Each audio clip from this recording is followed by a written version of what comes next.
In this presentation, we will critically evaluate the deficit-based paradigm of autism and discuss its downstream effects, focusing specifically on how language and research influences numerous domains that ultimately impact quality of life for autistic individuals. We will then introduce and evaluate an alternative, the strength-based model. I'm going to lead into this by telling you about a recent study that angered the autistic community and highlights a critical fault in traditional autism research. This study by Hu et al. Was titled Right Temporal-Parietal Junction Underlies Avoidance of Moral Transgression in Autism Spectrum Disorder. Participants were given a choice to either support an unethical cause and receive money, or refuse to support this cause and receive no money. They were given this choice in two different settings, public and private. What they found was that non-autistic participants were more likely to support the bad cause for money. The higher the reward was, the more likely they were to support the cause. Also, these non-autistic participants were more likely to agree to support the cause in private setting than in public. On the other hand, autistic participants were much less likely to support the bad cause, whether they were in public or in private. So, how would you interpret these results? Would you say that autistic people showed greater integrity and didn't compromise on their morals for money? Well, let's take a look at how the researchers interpreted. They concluded that autistic individuals were inflexible with their moral principles, couldn't distinguish between public and private conditions, and didn't care enough about their social reputation. So, the critical fault of this study is the unnecessary framing of autistic behavior as pathological. While many autistic individuals show strong capabilities in areas such as memory, numeric thinking, creative arts, or in the case of Hu et al., honesty and integrity, these strengths are often overlooked or reframed as problematic divergence from the norm. This conceptualization of all autistic traits as inherently negative conforms to what is known as the medical model of autism. The medical model pathologizes autism, relying on theories such as reduced theory of mind, which Hu et al. Claim their findings supported. They said that, because autistic participants' behavior stayed consistent whether in private or in front of other people, it meant that they were unable to anticipate other people's perception of them. This was coupled with the evidence that autistic individuals had slightly different activity in the right temporoparietal junction, which is linked to theory of mind. So now let's talk about how we talk about autism. This is from the first page of the DSM-5 diagnostic criteria for autism. All of the words I've highlighted are deficit-based language, like reduced, poorly, lack, failure of normal. Even the very first word is persistent deficits. Although it's true that autism comes with many challenges, when our conceptualization of autism only includes negatives, it creates a perception of autism as bad. We can use the same pathologizing language to label neurotypical behavior, like inflexible adherence to unwritten social rules, or compulsion to project negative subtext into simple conversations. This comic demonstrates well how you can make anything seem negative when looking at it with a deficit-based perspective. Hu et al., the study we just talked about, is a particularly salient example of this unnecessary negative framing, but it's present throughout all autism research in varying degrees, so let's look at another example. Many studies have reported that autistic participants show superior visual acuity and visual search abilities, pattern recognition, and are less likely to succumb to visual illusions. However, all of these positive characteristics are commonly unified into the theory of a weak central coherence. This theory posits that excessive activity of low-level visual areas, as well as a reduced functional connectivity between anterior and posterior regions, causes a processing bias for small details. An over-reliance on local processing prevents autistic people from synthesizing a wider picture. It's assumed that these cognitive and neural differences must have a genetic basis, which researchers are searching for to explain social difficulties in autism. But why are we doing this?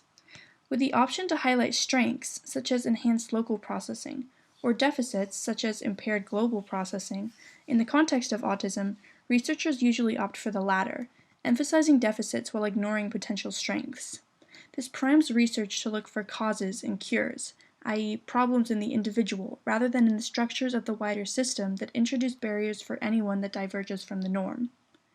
But viewing autism through a deficit-based lens has many broader implications outside of these specific research examples. Here we illustrate how autism research shapes factors which directly impact quality of life for autistic individuals. Studies show that research language contributes to increased stigma and dehumanization of autistic people. In one study, Cage et al. Found that autistic people were rated lower on traits that distinguish humans from animals, suggesting that they are implicitly perceived by non-autistic people as other and childlike. The researchers explicitly connected these degrading attitudes to the biased focus of deficit-based theories of autism. Similarly, other research has found that although conscious attitudes towards autistic people are predominantly positive, people were still more likely to omit strengths when asked about autistic characteristics than they were to omit challenges. The persistent negative framing and interpretation of autistic characteristics feeds into the media and leads to the exclusion of autistic people within their communities. The general stigma surrounding autistic people has had a direct impact on social isolation throughout their lifespan, from early school exclusion to negative work environments. This has had negative consequences for the self-esteem and self-perception of autistic individuals, with many autistic people feeling insecure in their abilities and expendable in their communities. This highlights how the models we use to understand autistic people have a direct impact on how they construct their own identities and contribute to their communities.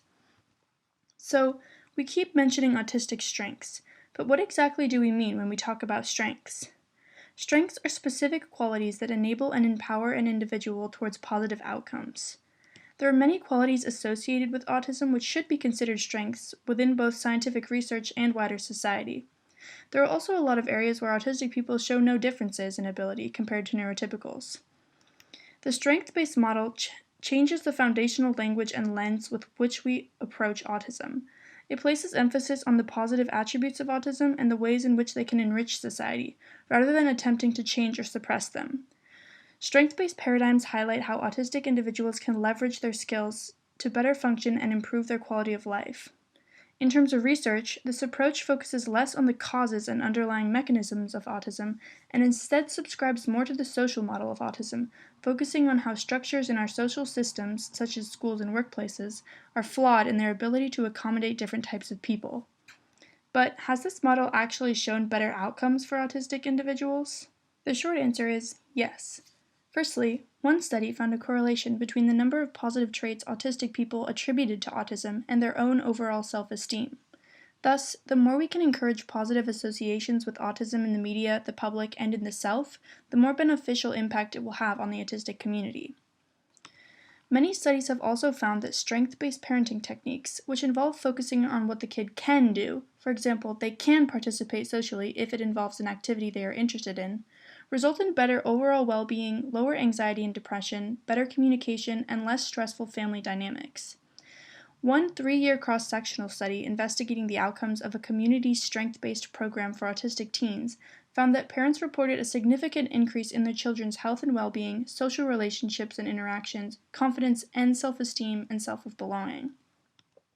A major focus in this growing body of strength-based research is that most of it is participatory-led, which means that autistic people were involved in many areas of the research process. This is contributing to moving the language and focus away from harmful researcher and research subject dynamics. But what's also interesting is that this is giving us strong evidence for the role of the environment in autism presentation trajectories. Although autism is not caused by parents, the success of strength-based approaches to parenting evidenced in recent literature strongly supports environmental and genetic discussions around autism, i.e. epigenetic models. Epigenetic mechanisms are pathways through which our gene expression is regulated by our environments. That can be social or physical, but also internal emotions. The interactions we have with our caregivers, such as if they have positive or negative language around autism, hugely shapes neurocognitive development, which then exerts influence back into the environment. However, the strength-based model does not focus specifically on investigating epigenetic links, but rather on outcomes themselves, so this should be reflected in the allocation of funding of future research. One of the primary criticisms of the strength-based approach is that it's at risk of romanticizing autism and overlooking challenges that require targeted interventions. By just focusing on strengths and capabilities, support services can fail people.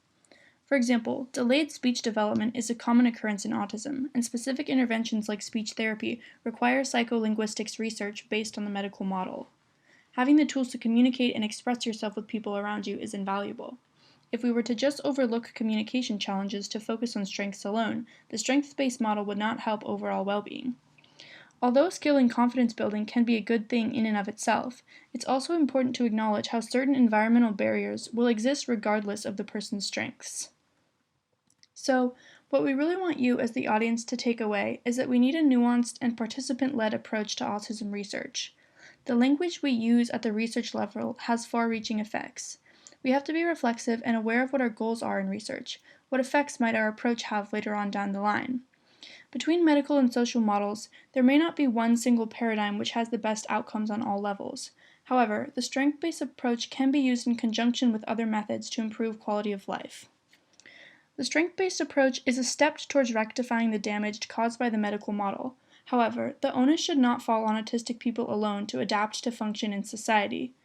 Neurotypicals also need to work to develop a society that is more accommodating, more accepting, and more enabling to autistic people, in order to reach a point where people can just exist as they are, and anyone who needs support can receive it effectively without being pathologized.